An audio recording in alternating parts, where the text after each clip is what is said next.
नमस्कार दोस्तों, we B inspired channel में आपका स्वागत है। आज की कहानी आपके दिल को छू जाएगी और आपको यह सोचने पर मजबूर कर देगी कि दया और इंसानियत के बिना हमारा जीवन अधूरा है। तो चलिए शुरू करते हैं।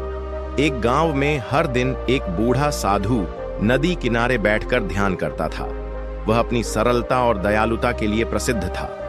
एक दिन ध्यान के दौरान उसने देखा कि एक घायल पक्षी जो उड़ने में असमर्थ था, पास आकर उसके पैरों के पास बैठ गया। साधु ने उसे उठाया, सहलाया और उसकी चोट पर हल्दी लगाई।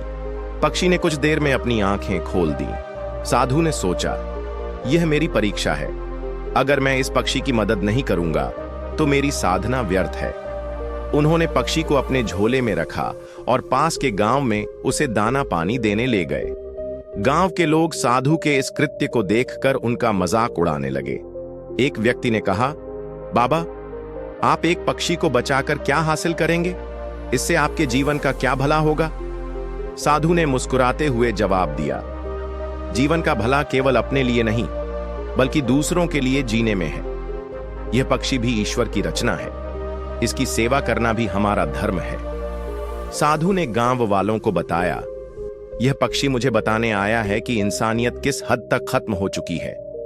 इसे एक बच्चे ने तीर से घायल कर दिया और मजाक में इसे उड़ते हुए गिरता देख हंसने लगा। क्या यह सही है? गांव वाले शर्मिंदा हो गए। उन्होंने महसूस किया कि वे अपनी जिम्मेदारियों को भूल गए हैं। साधु ने कहा, जैसे हम इंसानों को भूख, प्यास और दर्द का एहसास होता है, वैसे ही इन पक्षियों और जानवरों को भी होता है। दया करना केवल मनुष्य के प्रति नहीं बल्कि हर जीव के प्रति करना चाहिए। साधु ने पक्षी को स्वस्थ किया और खुले आकाश में छोड़ दिया। वह पक्षी जैसे ही उड़कर गया, साधु ने गांव वालों से कहा, यह पक्षी अब पूरी दुनिया को बताएगा कि यहां भी दया और करुणा का वास है। उस दिन से गांव के लोग हर जरूरतमंद जीव की मदद करने लगे।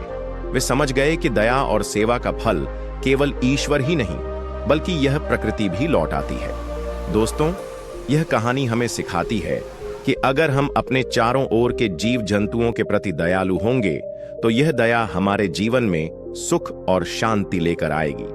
तो आज ही से दया का एक बीज बोइए और देखिए कैसे आपकी जिंदगी में खुशियां आने लगती हैं। यदि आपको यह कहानी अच्छी लगी हो तो कमेंट में अपनी राय जरूर दें और चैनल को सब्सक्राइब करें। नमो बुद्धाय।